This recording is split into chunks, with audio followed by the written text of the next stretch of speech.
छोटी सी कुर्सी पर बैठने के लिए और हमें किसी मुख्यमंत्री की कुर्सी पर बैठा दिया जाए तो फिर क्या होगा महाराज? मन के अंदर अहंकार आ जाता है, घमंड आ जाता है।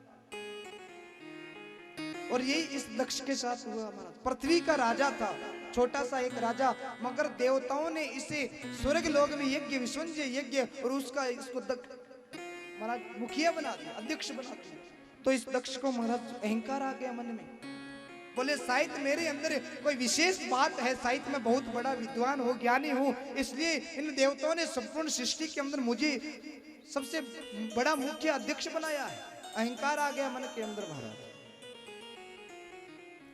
यज्ञ शुरू करने से पहले सभी देवताओं ने महाराज सभा बुलाई, और सभा के अंदर महाराज संपूर्ण देवता आ गए, ब्रह्मा, विष्णु, महेश, इंद्र आदि सभी देवता आकर उस सभा के अंदर बैठ गए। मगर यह दक्ष जो है ना, वो अभी तक नहीं आया।